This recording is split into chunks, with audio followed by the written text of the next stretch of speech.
Moja zgodba. Pričevanja o totalitarizmih.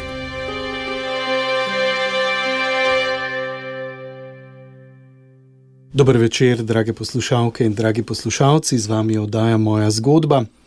V letu spomina ob 80-letnici konca druge svetovne vojne, komunističnega prevzema oblasti in tudi povojnih pobojev, v tej oddaji objavljamo tudi nekatera pričevanja članov Varnostno-obveščevalne službe Osvobodilne fronte. Se pravi VOS. VOS je bila skrivna partijska oborožena formacija, ki jo je v okviru OF avgusta 1941 osnoval Centralni komite Komunistične partije Slovenije.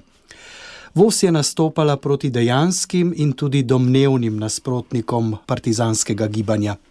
Med najvidnejšimi žrtvami VOS so bili v veliki večini Slovenci, predstavniki predvojnega političnega življenja, industrialci, premožni vplivni meščani, nekdanji oficirji kraljeve vojske, sodniki, duhovniki, člani katoliške akcije, intelektualci, veliki kmetje, podjetniki, skratka tisti, ki so odkrito nasprotovali komunistični ideologiji. Pred časom smo prav v tej oddaji Moja zgodba objavili pričevanje narodnega heroja Eda Brajnika Štefana, ki je bil nekaj časa komandant varnostne službe, bil je tudi vodja prvega odseka OZNE za Jugoslavijo in po koncu druge svetovne vojne vrsto let delal v zvezni upravi za notranje zadeve v Beogradu. Ampak VOS niso bili samo moški. Tudi ženske so bile pomemben del kot sledilke, zbiralke informacij, agentke, in v današnji oddaji bomo slišali pričevanje ene od njih. To je Lidija Dermastja, kasneje poročena Kovič. Njen mož je bil Anton Kovič Sine, prav tako VOS-ovec, ki je med drugim leta 1942 ustrelil policijskega komisarja Kazimirja Kukoviča. No, njen brat pa je bil komandant in vodja VOS Marjan Dermastja Urban, imenovan tudi Urban Velikonja. Zanimivo je, da ga je že leta 1943 Centralni komite Komunistične partije Slovenije zaradi krutosti v odnosu do nasprotnikov kaznoval z zadnjim opominom. Pričevanje Lidije Kovič, ki ga boste slišali, je bilo posneto 25. septembra leta 1978. Vodil ga je dr. Miloš Kobal, prav tako VOS-ovec, in naj spomnim, da je zanimiv razkorak med tem, kaj se je spominjal sredi 70. let in česa v oddaji Spomini na TV Slovenija. Ta oddaja je bila na ogled leta 2018. Vsa pričevanja so tudi prepisana in so kot pogovori z VOS-ovci dosegljiva v Arhivu Republike Slovenije. No, originalna pričevanja pa so še posebej zanimiva zaradi tega, ker je namreč govorjena beseda tista, ki nam lahko razkrije nekaj več. Kakšen poudarek, ki je v prepisu zgolj suha beseda, se lahko izgubi.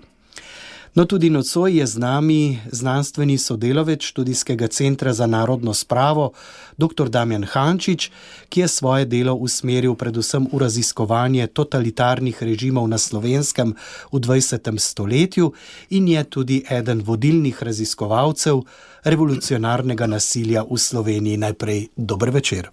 Ja, dober večer. To je bil nekaj daljši uvod, mislim, da je potreben, pa kot uvod, preden prisluhnemo Lidiji Dermastja, še vprašanje, zakaj je po 80 letih po koncu druge svetovne vojne take stvari potrebno poznati, kako lahko vplivajo na naše vedenje o medvojnih in povojnih dogodkih. Ja, mislim, da je treba te dogodke vedno znova osvetljevati iz več možnih strani, sploh ob takih obletnicah, kot je v letošnjem letu 80 let konca druge svetovne vojne, kajti na teh poveličevalnih proslavah smo slišali samo pozitivne stvari o osvobodilnem revolucionarnem gibanju, niti eden ni na teh proslavah omenil kaj bolj kritičnega, in zato, če hočemo res spoznati zgodovino iz vseh kotov, predvsem ne zato, da bi zdaj obsojali, kaj je bilo in kdo je bolj kriv in kdo je manj kriv, ampak predvsem to, da se v prihodnosti kaj takega ne bo ponovilo, kajti lahko, ne vem, čez par let, če je potencialna okupacija Slovenije, se bo spet ena izvenparlamentarna skupina dobila, ki bo začela v imenu tega, da se bori za osvoboditev, pobijati vse svoje politične nasprotnike. In to je v bistvu sporočilo, ki bi moralo po 80 letih odmevati po Sloveniji, ne pa, da se nekritično povzema tekste, tako takrat, ko sem jaz v osnovno šolo hodil sred 80 let. Tako, da je bilo že za mene, ki imam sicer dva stara očeta partizana, eden od njih je tudi 9. maja 1945 vkorakal skupaj pač z ostalimi v Ljubljano, je bilo to, kar so te današnji predstavniki oblasti govorili, je bilo že za mene neprebavljivo, kaj šele za katerega, ki je bil na nasprotni strani oziroma ki ga je ta revolucionarna stran po krivici bodisi ubila, bodisi mu povzročila kakšno drugo krivico. In zato se mi zdi še toliko bolj, da na osnovi res teh arhivskih dokumentov in pa pričevanj, ki so jih povedali sami, takrat v tistem obdobju, ko so bili še ponosni na to, čeprav nekateri so bili po moje tudi še po letu 90 vse do svoje smrti, da nekako vidimo, kaj se v prihodnosti v Sloveniji ne sme več ponoviti. In doktor Hančič, mogoče še pod vprašanje, to, kar bomo slišali nocoj, kaj pa nam to lahko pove, kar se vedenja o tistih dogodkih med letoma 41 in 45 tiče iz vidika Lidije Dermastja? Pričevanje je zelo zanimivo, ker zelo veliko pove o njeni osebnosti, pa ne samo o njeni, ampak tudi osebnosti podobnih sodelavcev, ki so sodelovali v VOS oziroma teh vošovskih obveščevalcev. Zelo zanimivo je, ko govori o veliki prepletenosti članov VOS-a ali pa tisti, ki so saj delali za OF in tistih, ki so šli na nasprotno stran. In to v obdobju, ko so bili formalno še v bistvu, še niso bili ne eni, ne drugi, ki je posebno opredeljeni, potem pa so se čedalje bolj opredeljevali za to ali pa ono stran. Nekateri njeni sošolci in prijatelji iz šole ali pa iz telovadnih društev so bili tako na vosovski strani, na partizanski strani, drugi pa izrazito na protirevolucionarni. In zelo zanimivo je, kako potem ona po tolikih letih sploh ne obžaluje, da so padli oziroma da so bili ubiti. Tako da v bistvu je iz tega stališča v bistvu zelo povedno, po drugi strani pa tudi pokaže veliko naivnost meščanske oziroma predvojne katoliške strani, ki niti približno ni bila kos konspirativnemu delu, tako da jih je lahko VOS v bistvu brez problema nadzoroval, kar je bilo seveda posledica tega, da katoliški tabor na delovanje v izrednih povojnih razmerah sploh ni bil pripravljen. Seveda komunistična partija je bila pa zato, ker je bila že toliko časa predvojno v ilegali, predvsem pa zato, ker so določene kadre šolali predvojno tudi v Moskvi, je vedela, kako nastopati v teh izrednih razmerah, ki jih je prinesla druga svetovna vojna. No, naj povem, da sva se z doktorjem Hančičem domenila, da bova sicer okrajšano pričevanje Lidije Dermastje-Kovič, ki je sicer zabeleženo na 4 kolutih v skupni dolžini več kot 2 uri in pol, predvajala po kosih in ob tem komentirala primere z ostalimi dognanji. Naj povem, da Lidija Dermastja omenja veliko različnih akcij, vendar ne zelo podrobno, tako da bomo tisto, kar smo povedali že pri oddaji z Edom Brajnikom Štefanom, samo omenili, se pravi dopolnili, nekatere stvari pa bomo seveda podrobneje opisali. Predlagam, da začnemo kar s predstavitvijo oziroma začetkom tega intervjuja, kot je bil zabeležen leta 1978. Začetni razgovor s tovarišico Lidijo Kovič, ki ga ima Miloš Kobal dne 25.9.1978. Lidija Dermastje poročena Kovič. Ilegalna imena Liza, Tomo, Marijana. Rojena 24.8.1919, oče pravnik, mati gospodinja. Gospodinja. Da ne rečemo dama v tistih krasnih časih. Ne? Šolska izobrazba, srednja ekonomska šola. Zdaj sem upokojenec, od vojna nisem bila poročena, otrok takrat nisem imela še. Nimam ne vikenda, ob morju ali po planinah, imam najemniško stanovanje, pokojnino po zakonu o spomeničarjih. Doktor Hančič, torej, kdo je bila Lidija Dermastja Kovič? Lidija Dermastja Kovič je bila hčerka od Josipa Dermastje, ki je bil pravnik in hkrati tudi generalni sekretar Vzajemne zavarovalnice. Bil pa je tudi cerkveni ključar in zato je bila prav idealna, da jo je potem, kot bomo slišali, tudi katoliški tabor povabil k zimski pomoči oziroma zbiranju pomoči za te begunce, ki so bežali iz nemške okupacijske cone v italijansko. Bolj znan je njen brat Marjan Dermastja Urban. Recimo, če povem samo nekaj besed iz slovenske biografije. Poleti 41 je že odšel v partizan in postal komandant najprej Kamniškega bataljona, potem se je vrnil v Ljubljano in napisal partizanski vojni učbenik z naslovom Kratek tečaj za partizanske poveljnike, ki so ga potem razmnožili med partizansko vojsko. Potem kasneje je postal tudi namestnik komandanta VOS Franca Raubarja in sodeloval pri organiziranju skupin VOS v Ljubljani in izvajanju seveda tudi likvidacij. Konec aprila 1942 je spet odšel v partizan in bil imenovan za komandanta Dolenjskega odreda in potem je postal tudi komandant 5. grupe odredov. Nekako v tistem obdobju, ko je bilo največ tega partizanskega oziroma revolucionarnega nasilja, ne samo v Ljubljani, ampak se je začelo krepiti tudi izven Ljubljane, južno od Ljubljane, v teh vaseh in pa na Dolenjskem. Konec septembra 1942 je postal prvi komandant nove ustanovljene 5. slovenske narodne udarne brigade Ivana Cankarja. Decembra 1942 pa je bil odstavljen, ker so potem februarja 1943 ga je potem Centralni komitej Komunistične partije Slovenije zaradi krutosti v odnosu do nasprotnikov kaznoval z zadnjim opominom pred izključitvijo in kazen je bila potem odpravljena maja 1944. To pomeni, da je po svoji krutosti še celo presegal tista merila, ki so jih za izvedbo revolucije dovoljevali v Centralnem komiteju, kar dosti pove pač o sami osebnosti te osebe.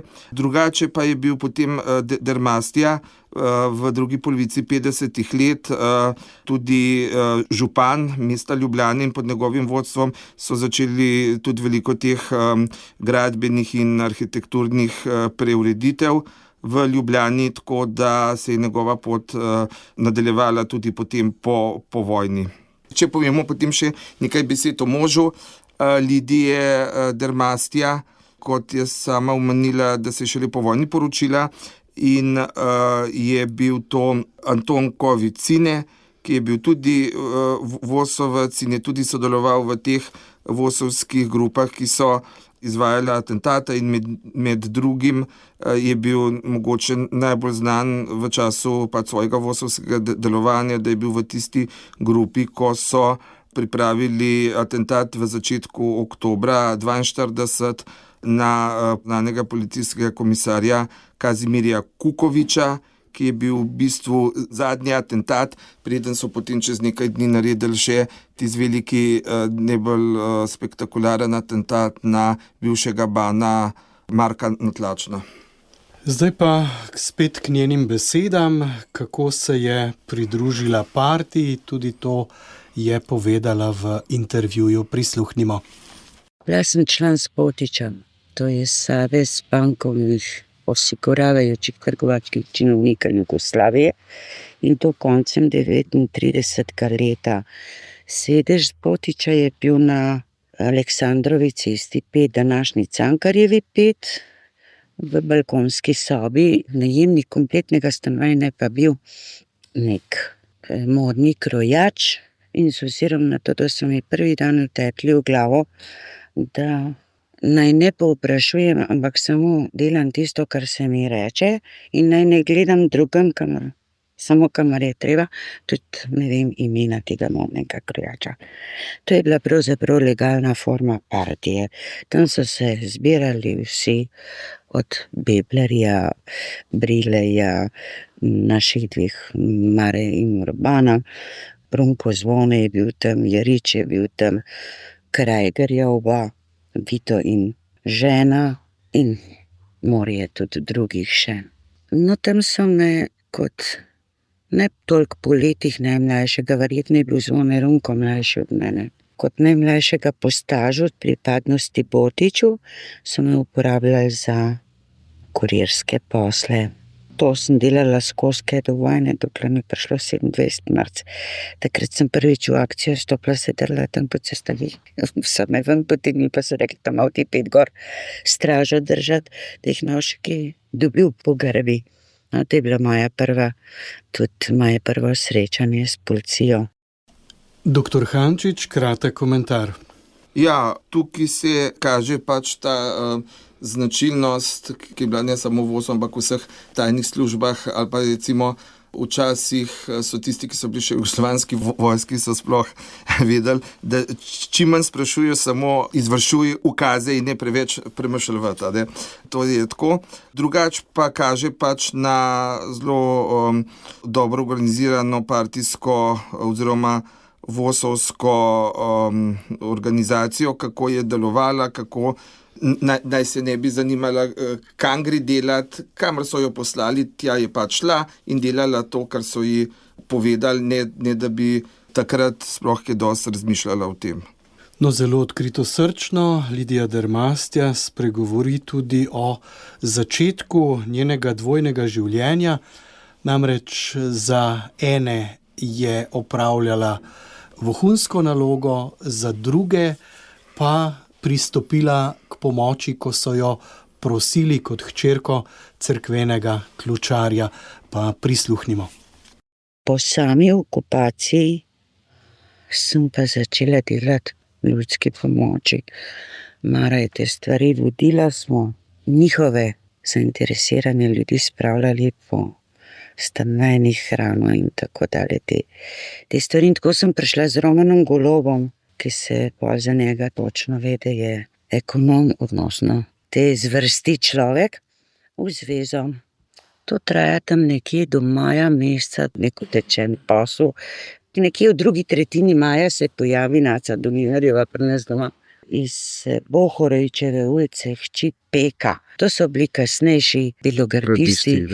To je družina dveh bratov, eden je bil napoleonski Pek, eden pa tam, in to so bili vsi kapitalni belogardisti kasneje.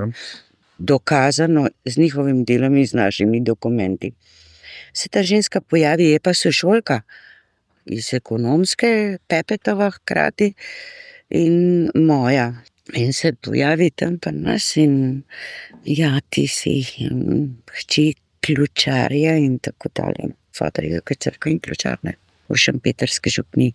Njen fotor pa tudi pride k meni pa prav, da so se dogovorili in da mi poverijo material, odnosno letake, za župnike, odnosno duhovščino v Trebanjski občini.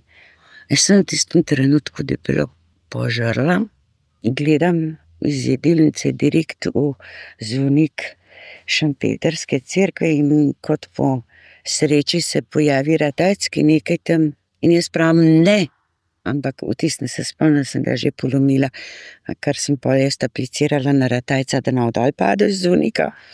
In za nekaj se ve, da veš, da sem počaščena v tem smislu, v glavnem. Jaz sem hotela odbiti, notranje odbiti to stvar, se pa hkrati zavedla, da sem skoraj naredila neumnost. Dobro, ona ni to nič reagirala, zapazila, v glavnem pri tem je ostalo.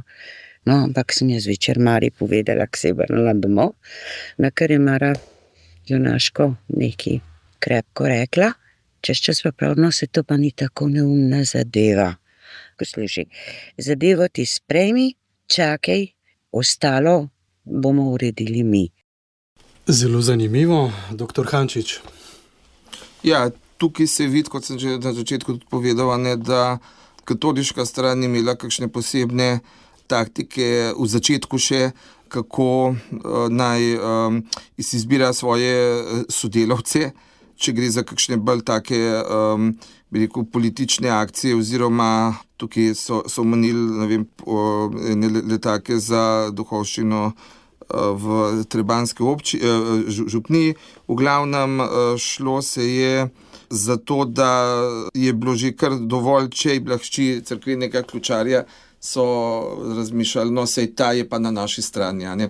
Je pa to tudi še en pokazatelj tega, da katoliška stran ni ona začela državljansko vojno ali pa s pobijanjem, ker če bi bila ona, ki je bolj organizirana, pa to bi sigurno se tudi približno tako obnašala, kot se je partija. Ne? In oni so bili zmeri, sprav, partijska stran je bila zmeri v vseh stvarih en ali pa dva koraka pred vojno, mislim pa ne samo katoliško, tudi liberalno pred vojno in tako naprej, se pravi, bi rekel, pred tradicionalno stranjo in tako so tudi recimo te oborožene enote kontrarevolucije, čeprav so v propagandi partijski voditelji že govorili, že ne vem kdaj, o Beli gardi, ki jo sploh še ni bilo, a ne, so tudi potem ti začeli svoje oborožene oddelke v Ljubljani in v okolici ustanavljati sorazmerno pozno, ko je bilo že veliko pač teh žrtev, ki jih je povzročila revolucionarna oziroma konkretno komunistična strana. Ne. Tako da je tukaj še en dodaten primer, kako naivno so pristopali k temu problemu. Še to je treba povedati, ne, da Lidija Dermastja do odhoda v partizane niso razkrinkali. Ne, mogoče bi bila to tudi neka prednost, da je bila ženska, bila je tudi po naravi, kot tudi se sliši iz tega posnetka, da je bila zelo živahna, prisrčna, bi lahko še celo rekel, tako da v bistvu ni nihče niti malo posumil, da bi bila pa ona tista, ki je pač prenašala zelo veliko informacij. To bomo potem morda v nadaljevanju tudi še slišali glede tega atentata na Bana Marka Natlačna, ker je ona tudi odigrala eno posebno obveščevalno vlogo pri tem. No pa prisluhnimo, kako je potekalo delo obveščevalke in kako se je srečala z Zdenko Kidrič Marjeto. No, to je bila moja prva akcija, ki je verjetno imela za posledico dve, eno pozitivno pa eno negativno. Takrat se od našega vodstva nihče ni spomnil, da bi bilo zelo pametno mene razbremeniti in bi mi lahko naredili fajn agenta. To smo prešli, ampak je bila pa druga za posledica, da se ne ukvarjam odnosno, da začnem že počasi zbirati. Kar sem slišala v tistem delu ljudske pomoči, sem jaz to v glavnem Brileju ali pa Beblerju, ki je tudi prihajal s temi potrebami. No in to je pol rodilo, da mi je konečno nekega septembrskega popoldneva hotela videti Marjeta in me je spet Mara peljala na cesto, Velesejemsko. Nama nasproti, mi dve sva prihajali noter, po drevoredu dol prihajam ena blond, skodrana žena. No in to je bila Marjeta, ki me je hotela videti. Rekla, v redu, zdravo, pa smo šli na razen. Tako se je začela moja obveščevalna pot. Zbiralo se je vse, kar je lezlo in ošlo. Vem, da sem z ozirom na familiarne zveze, znanstva, od celo vrsto stvari, od Italijanov, belih klerikalcev, kogarkoli, ki te stvari prinašala. Koliko so te stvari bile vredne, nevredne, mislim, to so bili drugi, ki so te stvari sortirali. Ampak v glavnem se je potem začela kanalizacija počasi. Torej, te stvari sem jaz dajala brileju.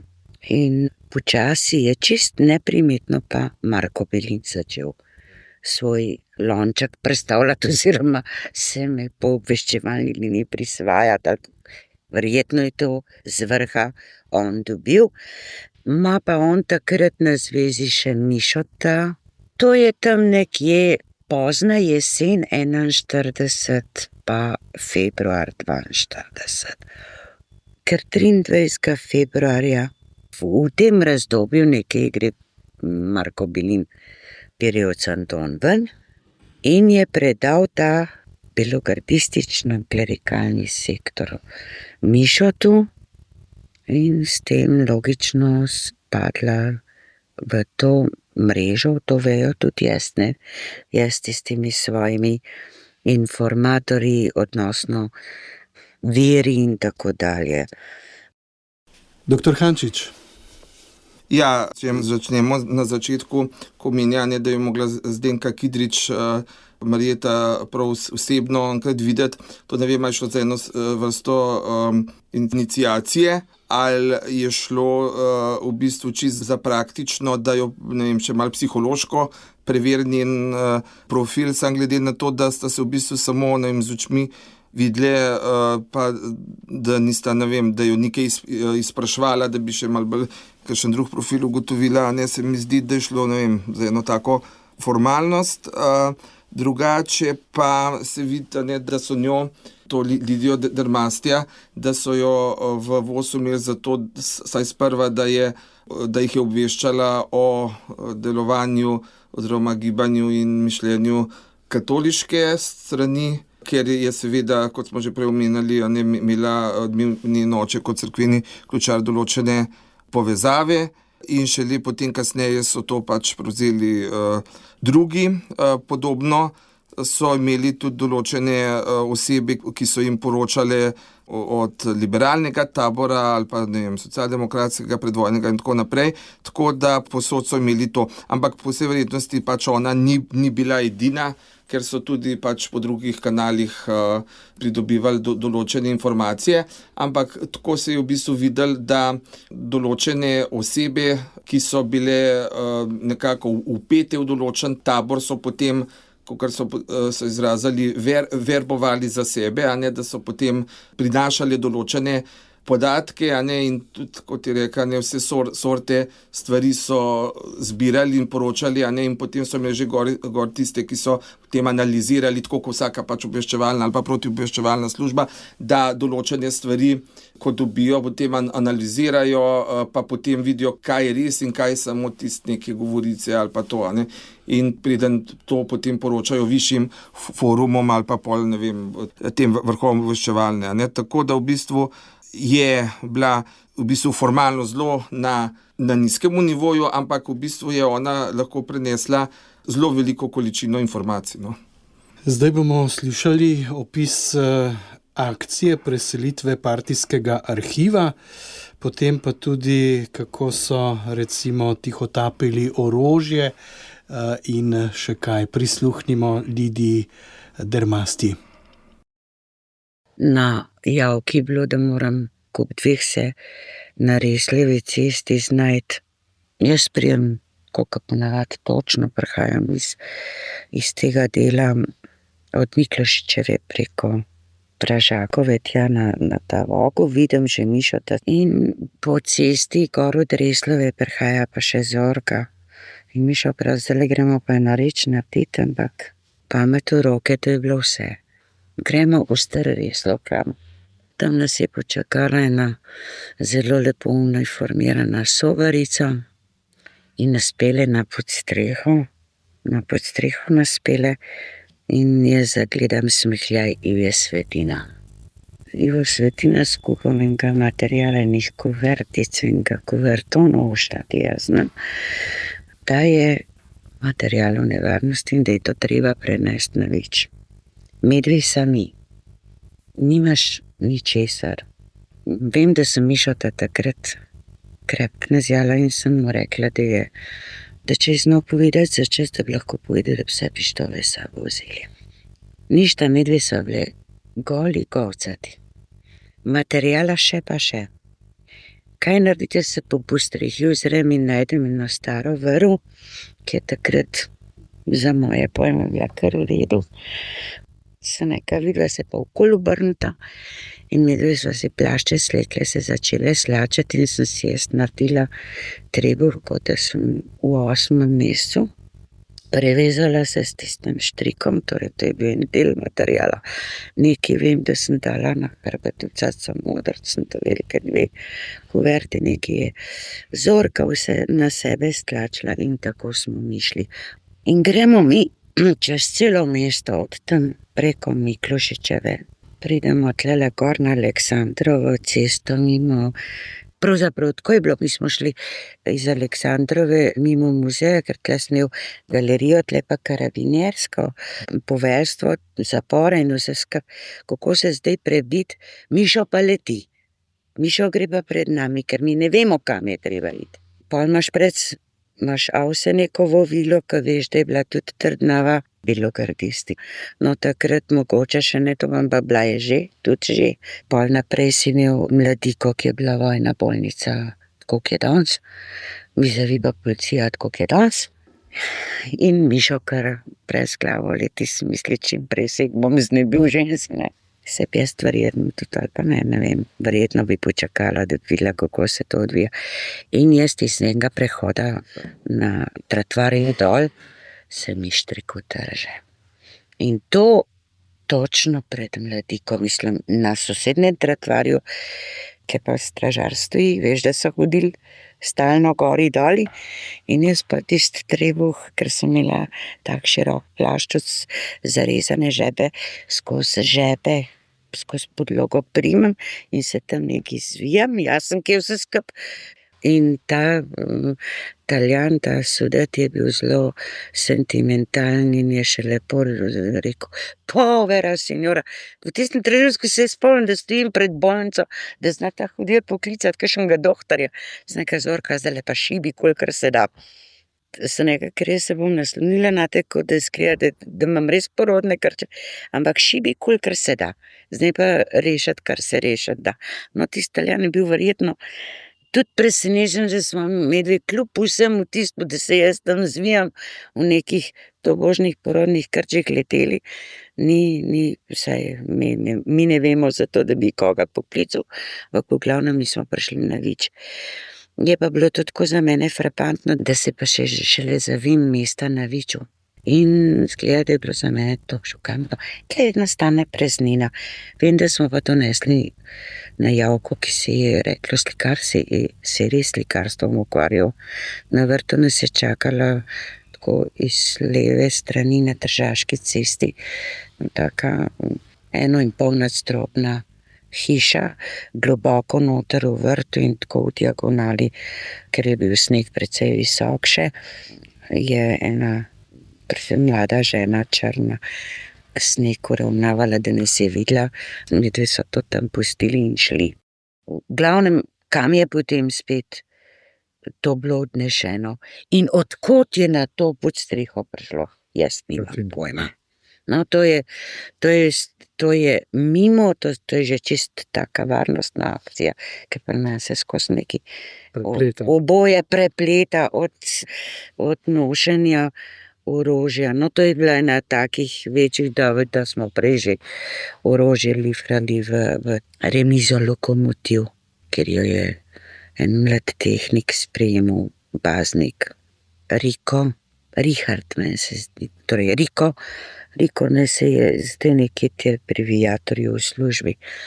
Torej, ko mi je tehnično šolo končal in no, tako enkrat ob priliki, ko grem jaz ravno tja, nesem eno polno aktovko, ravno zmena, grejo železničarji. Ko jaz slišim, da za mano neki tako lepo cink naredi, na tako velika aktovka, jaz pa na takih štiklah visokih, kar ni spada zraven, pa bilo je pa treba neske. Železničarji pa za mano.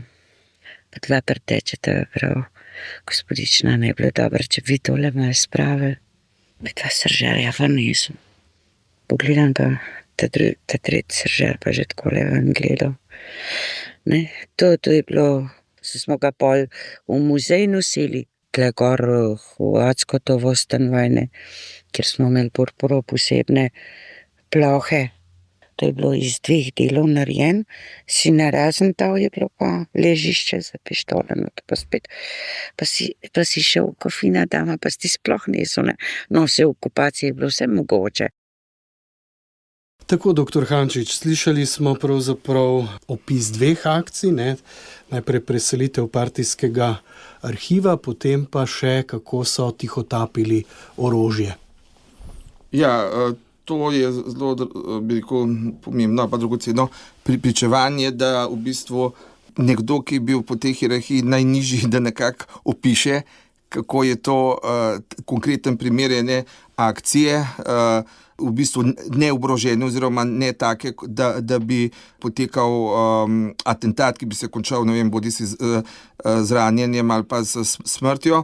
Kako je to potekalo, in je zelo zanimivo to, da je mogla slediti enemu svojemu tovarišu oziroma nadrejenemu, on se je pa v bistvu skozi sodeloval in v bistvu bolj od daleč opazoval, a mu sledi ali ne, pač on je mu določeno nalogo, da pokaže, kam je treba iti, ona mu je mogla slediti, če ni bila dosti hitra oziroma dosti spretna, ga je lahko še celo izgubila in tako naprej, ker to pač tipično tako, da ne bi pač vzbujali kakšne posebne pozornosti in da bi vedeli, da je to pač ena usklajena akcija.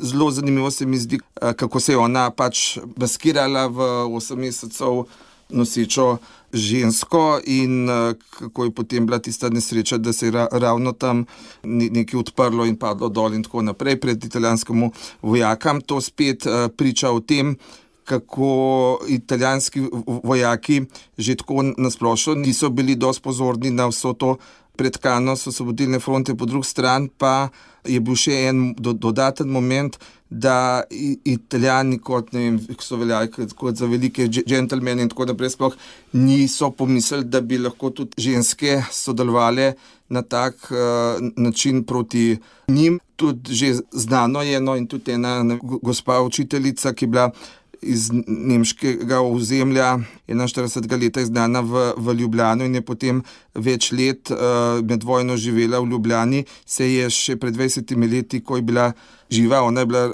letnik 1913, se je spominjala, kako je bilo v Ljubljani, predvsem tam, ko so šli z bloka oziroma iz te bodeče žice in tako naprej, in je rekla, da so že vnaprej vedeli, kdo dela za OF, katera od žensk dela za OF, ker ponavadi so bile te zelo lepo napravljene in naličene, ko so mogli iti čez pregled pri italijanskih vojakih, tako da so jih v bistvu okoli prenašale in so vsi domačini vedeli, da ta je pa sigurno od OF in ima določeno gradivo, ki ga mora spraviti čez. Seveda, ko so pa Nemci prišli, se je pa to zelo vse spremenilo in oni niso toliko podlegali čarom. Tako da v bistvu je to pač en tipičen primer po eni strani taktike OF, kako je delovala, da je v bistvu sovražnika skušala oziroma nasprotnika pretentati tudi za uporabo žensk v svojih akcijah, po drugi strani pa kako naivni in nesposobni po eni strani so bili tudi sami italijanski okupatorji. Sej to smo v bistvu že videli tudi v prejšnjem sklopu pričevanj, ko so na Veliko soboto leta 1942 osvobodili iz zapora oziroma iz tiste zaporne bolnice Zdenko Kidrič, tako da to ni nič nekaj posebno novega. Kar se pa tiče prenosa orožja v remizo, je bilo pa tudi tako, da je bilo treba tudi večkrat kakšno orožje, pa tudi, malo posamezne kose ali tudi več orožja. Ponavadi je bilo zelo pomembno, da so skrili kakšno orožje, s katerim so izvedeli atentat na določeno osebo, Sploh je pa znano, da je zelo veliko, to, ko smo že videli v prejšnjih oddajah, kako je bila policija prepletena z sodelavci OF, je bila v bistvu v večji meri še sploh železnica, Čeprav imamo, jaz sem odkril v letu 1941, imamo tudi kar nekaj žrtev revolucionarnega nasilja med železničarji, to se pravi, da je voz likvidiral ali pa partizanska stran določene železničarje, ampak zelo velika večina je pa bila naklonjena OF oziroma je sodelovala z njimi, tako da se ne gre čuditi tej zgodbi, kako so jo v bistvu potem še upozorili, da naj bo bolj previdna, ko nosi, ne vem, orožje ali strelivo ali to, no, tako da v tem smislu. Tako, drage poslušalke in dragi poslušalci, termin prve oddaje pričevanja Lidije Dermastja-Kovič se je iztekel. Nadaljevali bomo prihodnjič in slišali, denimo, kakšna je bila njena vloga pri atentatu na Bana na Tlačana. Za danes pa se vam, dr. Damjan Hančič, zahvaljujem za vaše besede in seveda vabljeni k poslušanju spet prihodnji teden. Ja, hvala tudi vam in se potem spet vidimo oziroma slišimo.